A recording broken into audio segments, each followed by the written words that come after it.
Well, blessings on this day of happenings. You know, this is the first of the month, and that's when we get a paycheck. And I went over and picked up Tina and her daughter and took her to town because they needed some milk and bread, you know, a few little things until the food stamp thing comes in.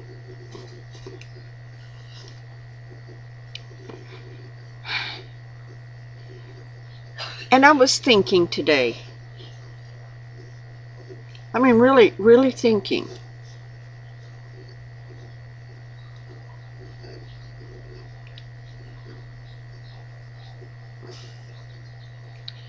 As I watched the sun come up over the eastern horizon, you know, every morning, that's what happens. The sun arises over the eastern horizon. Without fail.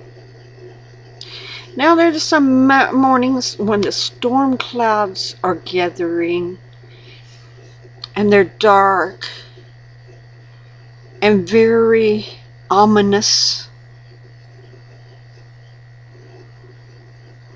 You may not see it, but yet the sun still rises over the eastern horizon. Now during the day, as the storm clouds are gathered, every once in a while a beam of light will just come through some clouds that's kind of opened up enough for the sun to shine through. You know, letting beautiful, awesome beams shooting through the clouds to the ground below.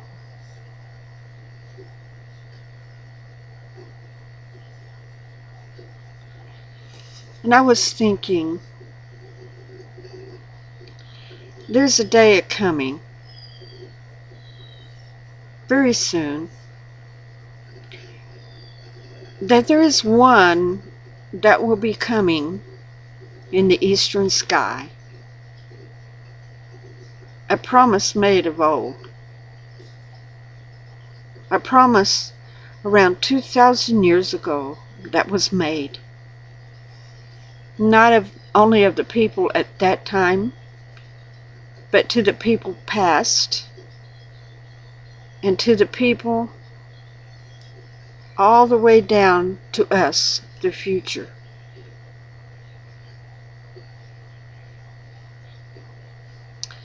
A sun is rising in the eastern sky. A sun that will be so glorious and illuminating that it will make people either fall on their knees in fear or fall on their knees in praise, one way or the other. And the beams of light that will shoot from this person will be so illuminating. It will be no room for the darkness at all. It will totally obliviate the darkness of this world.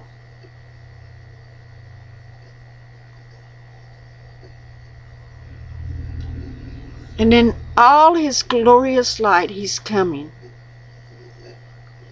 to judge those who are worthy. You know, in the scriptures, go look it up. I could go find it real quick and read it to you, but go look it up. I encourage you to get open the Bible and go to Matthew, Mark, Luke, and John. Read.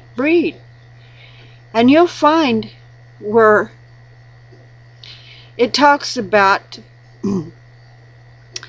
he will gather us all, and he will put the sheep on the right hand side and the goats on the left hand side, and he will judge. Now see, the first time he came, he didn't come to judge. He came to fulfill the laws and the covenants and the commandments of God, because human beings couldn't. They couldn't. But Yahshua was so perfect. Jesus Christ, as you know in English, was so perfect. There was none like him.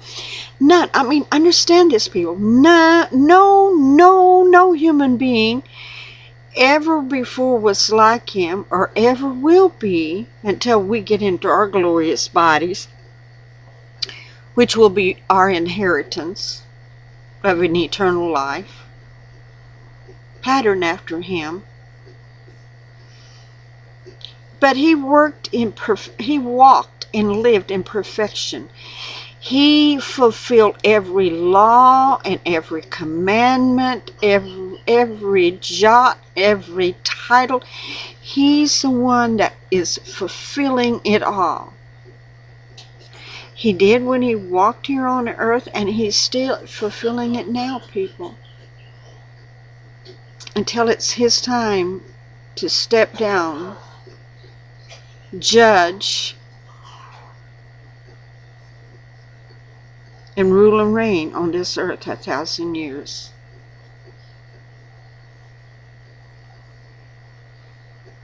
We have trouble. You know, I feel sorry for Tina. I mean, her son's gone and she has no money coming in, and well, 160 first of the month. That's it. That's it.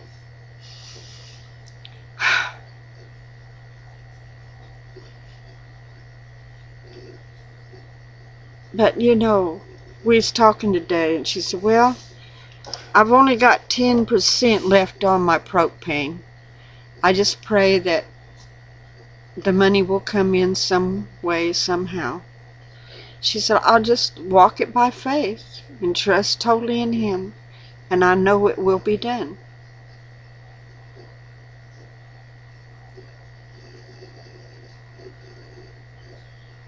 That to me is awesome.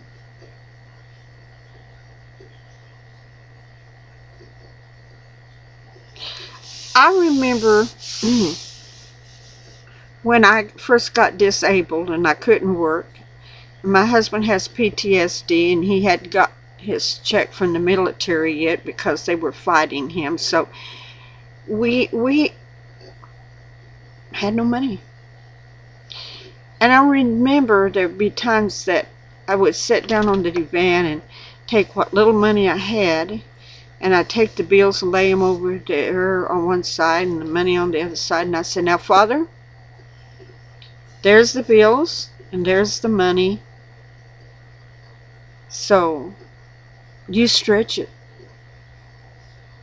We worked the miracle. And every month our bills was paid, one way or another. Always. And I see Tina having to walk that same mile that me and my husband had to walk.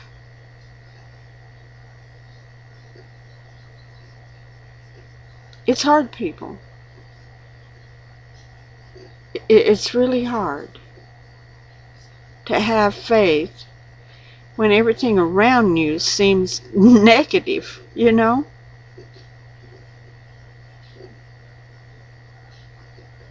And there's times you'll get where, well, did I do something wrong? Is it my fault?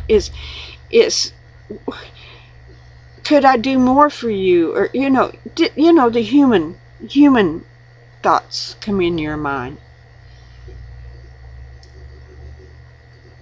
And then here comes along the money from the least expected place to pay that bill.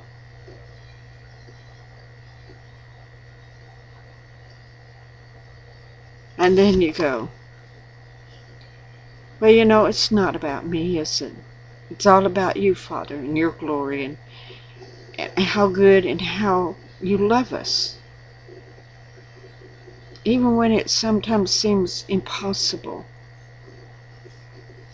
to love us. There's this show on, it's a series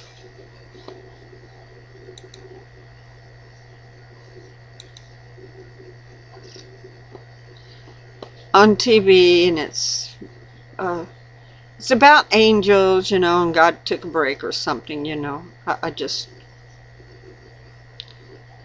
whatever. But anyway, they want to wipe out humankind.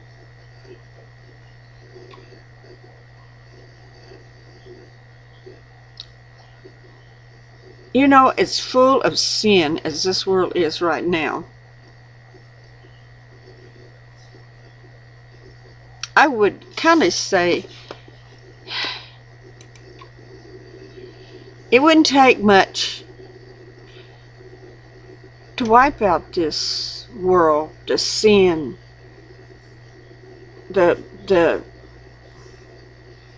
stuff that's going on, you know, the abortions, yeah, the homosexuals, they'll come and say something. Islam, ISIS over there ripping through Iraq without mercy,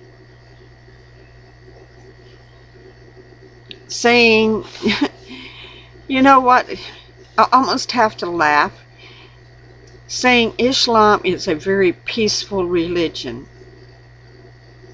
Peaceful? Peaceful? Killing people left and right, killing your own kind? Peaceful. Amazing. To me, that's just amazing.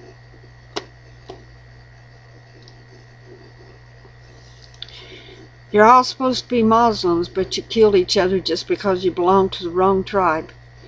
Oh, for Pete's sakes.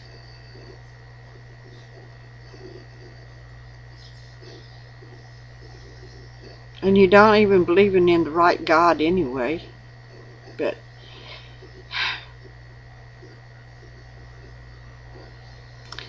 as my a little aged grandmother, around 90 years old, and I remember sitting down there with her, and she was watching TV and the news, and I don't even remember exactly what was going on. I think it had something to do with the Vietnam War, and she said, Barbara, this world is going to hell in a handbasket. And I said, well, Grandma, it seems like it, don't it?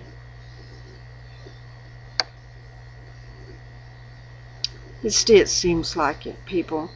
Only it's worse now than then. My grandmother died back in 1969. So the Vietnam War was going on. She was almost 100 years old. People in my family live a long, long, long life.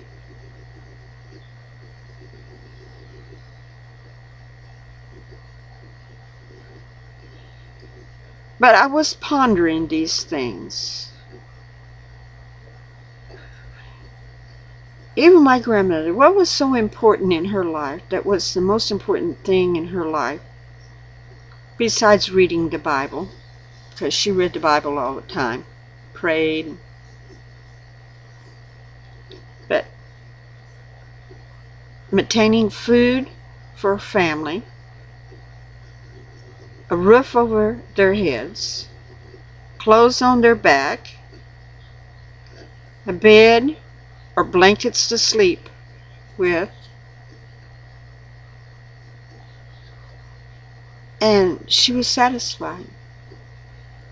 Are we satisfied today? Come on, think about it.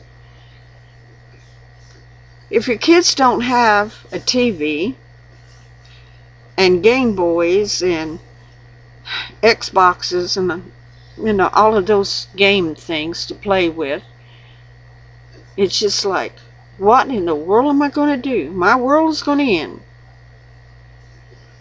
Or if they don't have internet, a computer to get on internet, or their iPhones so they can chat back and forth with their friends. Take that all away, it's like, oh my world will end.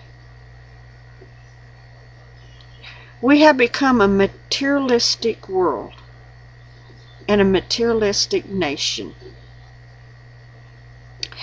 We have turned our back when the government and society said it was no longer cool to pray in school or read the Bible or even say the Pledge of Allegiance in school. Our children have become so dense in schooling that we were talking to Joyce, this is Tina's daughter, and they don't teach history in school. She didn't know where California was. She didn't know where the Hollywood sign was. Had to show her. School seems to make our children ignorant of a lot of things. And the parents let them get by with it.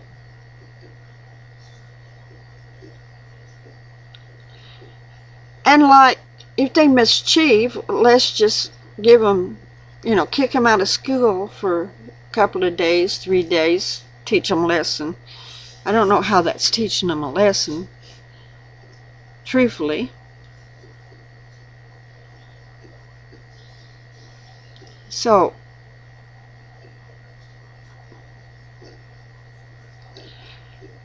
we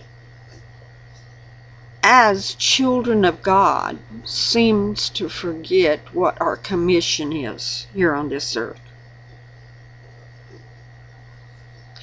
We seem to have forgot what we are called into and who we really are on this earth.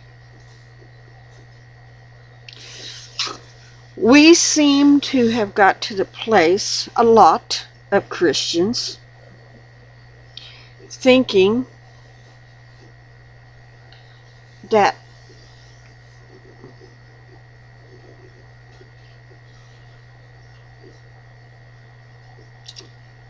if we just turn our eyes away from the problems, they'll go away. Our children will quit shooting each other and killing each other. Our children, by a miracle of miracles, will all of a sudden become very polite and well-mannered, can read and write, know all the things they're supposed to know in school just overnight.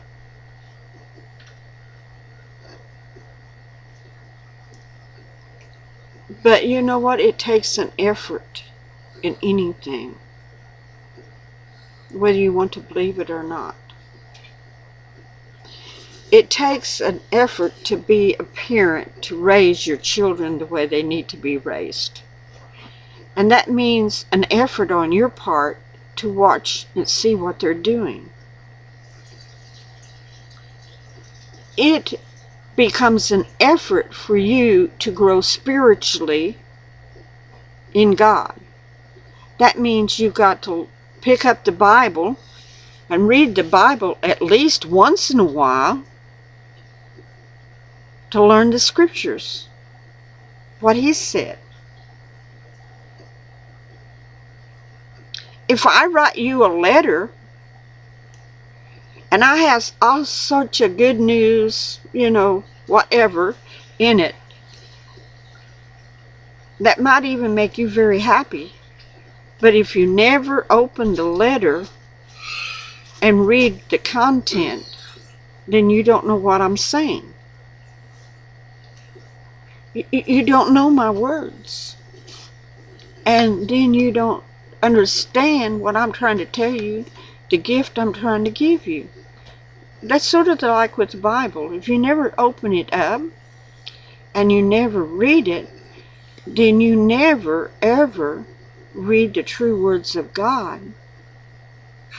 And you never, ever realize and can perceive what the true words of God are that are in that Bible.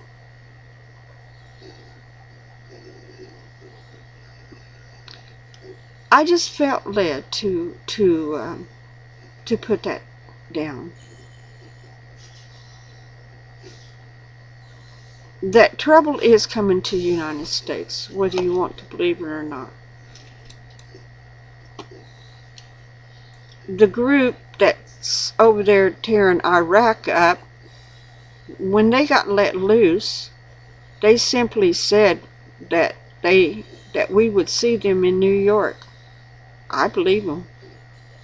You know why I believe them? Every time that group of people over there, Islam, Al-Qaeda, all of them, every time they said they would do something, they did it. They didn't lie. They did it. Okay, in a minute. This, oh. Okay. Okay. But anyway, I mean, they're not really like Obama. Obama said that if you cross the red line, remember that with Syria? If you cross the red line and you put that poison out on those people, that we'd come over there.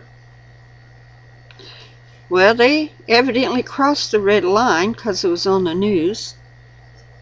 There were people that died from that sarin gas, children, adults, older people died. And Obama didn't do a thing. So you cannot go by what Obama did. Let me assure you, if they say they're going to do something, they will do it. And more than likely, we'll have war right here in the United States, depending on how many they will send. Now, 9/11, they didn't have to send many, did they? A handful of men on airplanes took 2 twin towers down, killing multitudes of people. Didn't take a lot of them. Didn't take an army. Just a handful of resourceful men that were determined to take America down. Well, she didn't take America down, but they did give us a black eye. That's what happens in a fight. And you may say, well, what, Barbara, why are you just rambling on about stuff? Well, let me tell you,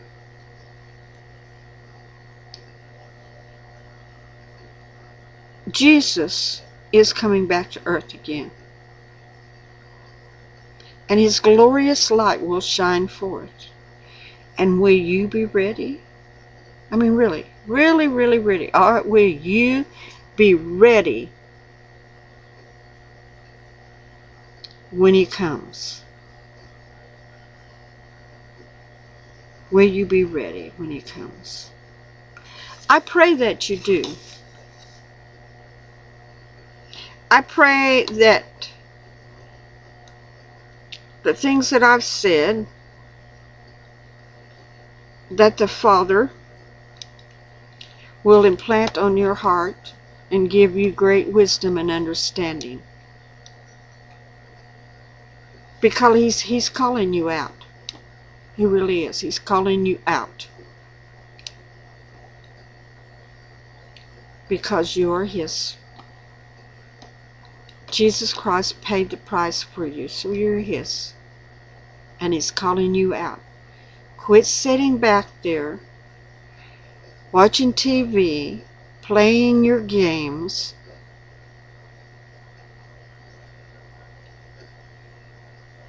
and really, really, really, really get in tune with him. For he's calling you out, people. I'm telling you. Because judgment is here. Judgment's already here. And he's calling you out. Be blessed. I will put Tina's PayPal account down below if anybody decides to send her money. I mean, if you feel led, do so. If not, don't. Okay? But bless you in the name of Yahshua HaMashiach, Jesus Christ. Blessings.